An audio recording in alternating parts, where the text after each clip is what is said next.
So I just want to find out whether we have Dr. Aritra Konar's presentation on, or Aritra, are you in?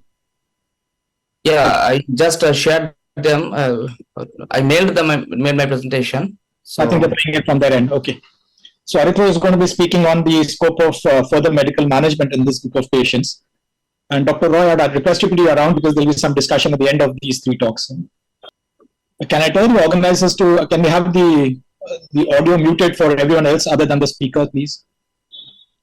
So let's move on to the to my part. Actually, it was all should have been discussed earlier, because this patient on the discussion, what we are discussing is the patient clearly having a heart failure with reduced ejection fraction, and the patient is having left bundle branch block, having old anterior MI, and ejection fraction is 28%, and coronary angiography showed this osteoproximal critical LED lesion, and the patient is already getting the 4 foundational heart failure drug therapy. So what is the scope? My discussion is, what is the scope of further medical management? What other drugs we can use in this kind of severe heart failure patients having recurrent hospitalizations? So we know, since the heart failure is having the 4 foundational drugs, the patient who is getting, like the beta blockers, the ACE inhibitors, the mineralocorticoid receptor antagonists, and this other thing like SGLT2 inhibitor. So apart from all these drugs, these 4 drugs, we have some other drugs as well, which we might add on to this therapy to reduce the heart failure hospitalization and to improve the quality of life. But what are the scopes of the other drugs? You need to listen to that. And now, first thing, we are coming to the rate control of the patient. Whether we have achieved the proper rate control with the beta blocker we are giving to this patient, that is a question. So sometimes the beta blocker dose is not optimal, and sometimes the beta blocker what we use, sometimes we cannot use due to some contraindication. So in this part, we there is a point where we can add other drugs like ivabradine, so which can reduce the heart rate without affecting the contractility, and also it can combat the contraindications of beta blocker as well. So in which group of patients we can give it? Like this, the patients have symptomatic NYHA class 2 to 3 heart failure, stable chronic heart failure patients, EF less than 35%, who are already on receiving this guideline directed therapy on beta blocker with a maximum tolerated dose. Still, the patient is having the heart rate of more than 70 beats per minute at rest. In this group of patients, ivabradine can be beneficial to reduce the heart failure hospitalization. That is a class 2A guideline. Now, we can start with the initial dose of 5 mg twice daily with meals, and obviously you need to assess that after 2 weeks whether the heart rate has been controlled or not. If the patient having the heart rate of 50 to 60, the same heart rate is there, then we can continue the same dose. But if the heart rate is still more than 60, then we can increase the dose by at least 2.5 mg twice daily up to the maximum dose of 7.5 mg twice daily. And if the heart rate is reduced too much, less than 50, then we have to reduce the dose by 2.5 mg twice daily. So by this manner, we can adjust the dose of ivabradine to maintain a heart rate which is between 50 to 60 to reduce the heart failure symptoms and reduce heart failure hospitalizations. Coming to the next drug options, we have digoxin. We can add digoxin. This is an age-old drug which has been used for different purposes, like for rate control in heart on atrial fibrillation patients who is already getting beta blockers, and also the patient of heart failure having reduced contractility. We have a recommendation in stage C heart failure, have a class 2B indication is there. The patient of symptomatic HF-RDF patient despite guideline directed medical therapy, or who are not being able to give guideline directed medical therapy due to some kind of adverse effects. In this group of patients, digoxin might be considered to reduce hospitalizations. So digoxin dose, yes, in these heart failure patients, we don't need to give any kind of loading dose, but to start with 0.125 to 0.25 milligram oral or intravenous once daily dosing can be given in this group of patients.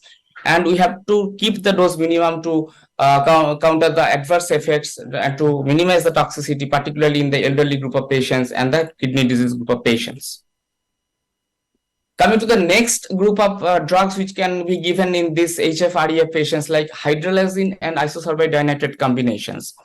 Like these are vasodilators, and they are also nitric oxide donors. They work in like this. They dilates arteries, and they reduces the oxidative stress as well.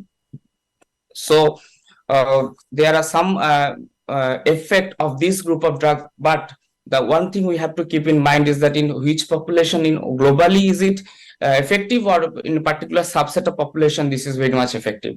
So yes, particularly in the black people, like the self-identified as African American with NYHA class 3 or 4, in particularly this group of patients, there is a class 1 indication that these patients who are receiving optimal medical therapy, combination of hydrolazine plus isosorbide dinitrate is recommended to improve the symptoms. It has been seen that not overall in global population it is so much effective as like this African American group of populations.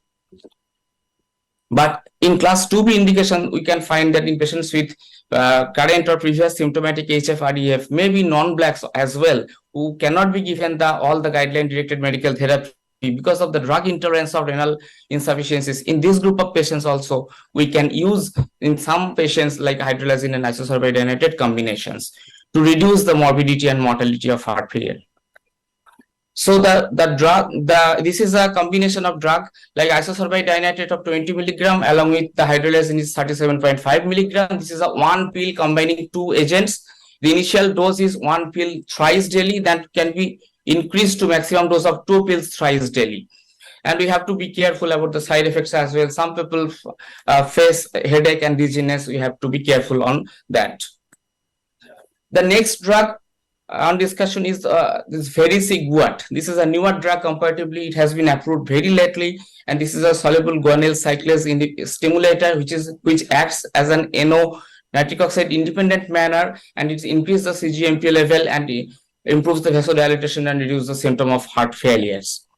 So recommendation is this. It is as per the class 2B indication that particularly selected high-risk patients with HF-REF and recent worsening of heart failure on guideline-directed therapy and oral, this vericiguat can be considered to reduce heart failure hospitalizations and cardiovascular deaths. So initial dose of vericiguat is supposed to be 2.5 milligram once daily. We need to assess the patient every 2 weeks and up-titrate the dose if it is possible, and the maximum tolerated dose is 10 milligram once daily. Particularly is contraindicated in pregnancy, and some patients might have these disease spells, and anemia could be an adverse effect to this drug. Coming to the iron therapy, this is a particular part of the therapy which is overlooked commonly because we don't pay attention to the iron deficiency of the patient of the heart failures. Almost 50% of all the heart failure patients have iron deficiency, and that is defined by the serum ferritin level less than 100 microgram per liter, which is called absolute iron deficiency, or in some of the patients the ferritin could be normal between 100 to 299, but the transferrin saturation could be less than 20%, which is called functional iron deficiency. But in both this absolute or functional iron deficiency, if we find the ferritin level is low or the ferritin normal but the transferrin saturation is low, then these patients are the target of giving iron therapy.